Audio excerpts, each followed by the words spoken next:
you very much. Well, tell you what. Now, to balance the scale, I'd like to talk about some things that bring us together. Things that point out our similarities instead of our differences. Because that's all you ever hear about in this country is our differences. That's all the media and the politicians are ever talking about, the things that separate us, things that make us different from one another. That's the way the ruling class operates in any society. They try to divide the rest of the people. They keep the lower and the middle classes fighting with each other so that they, the rich, can run off with all the fucking money. Fairly simple thing, happens to work. You know, anything different, that's what they're going to talk about. Race, religion, ethnic and national background, jobs, income, education, social status, sexuality, anything they can do, keep us fighting with each other so that they can keep going to the bank. You know how I describe the economic and social classes in this country? The upper class keeps all of the money, pays none of the taxes. The middle class pays all of the taxes, does all of the work. The poor are there just to scare the shit out of the middle class. Keep them showing up at those jobs. So stirring up the shit is something I like to do from time to time, but I also like to know that I can come back to these little things we have in common, little universal moments that we share separately, the things that make us the same. They're so small we hardly ever talk about them. Do you ever look at your watch and then you don't know what time it is? And you have to look again, and you still don't know the time. So you look a third time, and somebody says, "What time is it?" You say, "I don't know."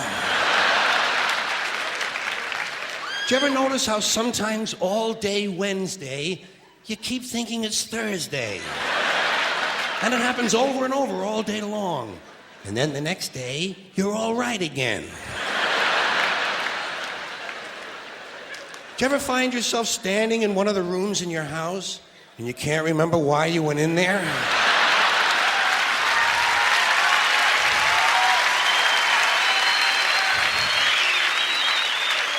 And two words float across your mind: Alzheimer's disease. You ever been talking to yourself and somebody comes in the room and you have to make believe you were singing? And you hope to God the other person really believes there's a song called "What Does She Think I Am? Some Kind of Putz?" Little experiences we've all had.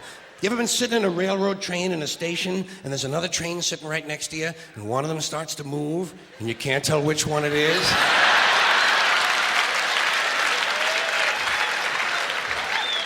How about when you're out on a small boat on a windy day? You ever been out rocking back and forth for 3 or 4 hours trying to keep your balance? Rough seas, little boat. Then you get back into the shore and you're standing on the dock and you can swear there was something inside of you that was still out there rocking. Did you ever try to pick up a suitcase you thought was full, but it wasn't? And you go, "Doo?" And for just a split second, you feel really strong. How about when you're looking through a chain link fence? Do you ever notice if you're just the right distance from a chain link fence, sometimes it seems to go, "What is that? How do they do that?" Do you ever try to tell somebody they have a little bit of dirt on their face? You can never get them to rub the right spot, can you? Say, "You got a little bit of dirt right here." They always go, "Where? Here?" And you just want to slap the bastard.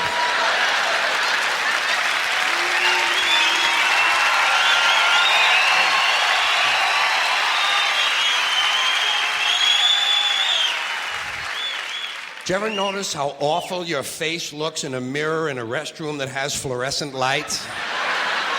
Every cut, scrape, scratch, scar, scab, bruise, boil, bump, pimple, zit, wart, welt, and abscess you've had since birth all seem to come back at the same time.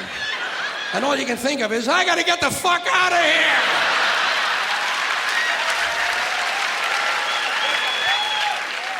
Do you ever notice sometimes when you're walking with your arm around your date, one of you has to change the way you're walking? Men and women don't walk the same. One of them has to change. Either the man has to walk like this,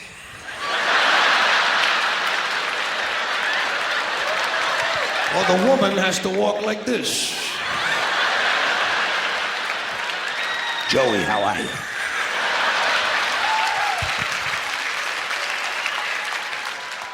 How about when you're going up a flight of stairs and you think there's one more step? And you go... And then you have to kind of keep doing that, you know? So people will think it's something you do all the time. I do this all the time. It's the third stage of syphilis.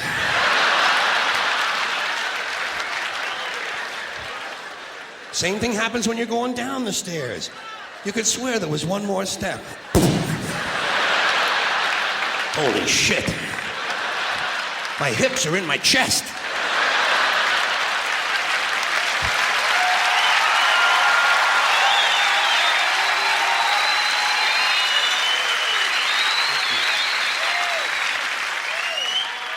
When you drink grapefruit juice in the morning, do you go like this?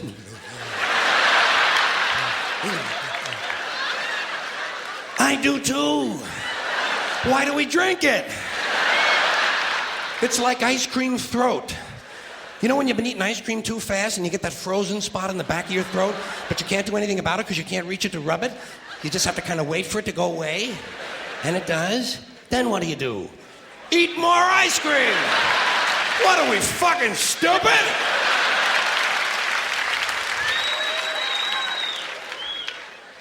Did you ever fall asleep on a late afternoon and wake up after dark and you don't know what goddamn day it is?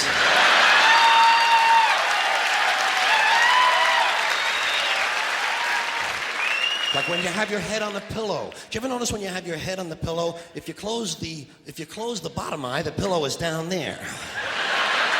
Then if you switch eyes, the pillow moves up there. Whoa, holy shit, Dave, look at this. The mystery of the moving pillow. I think it's related to the chain link fence mystery myself. Do you ever have to sneeze while you're taking a piss?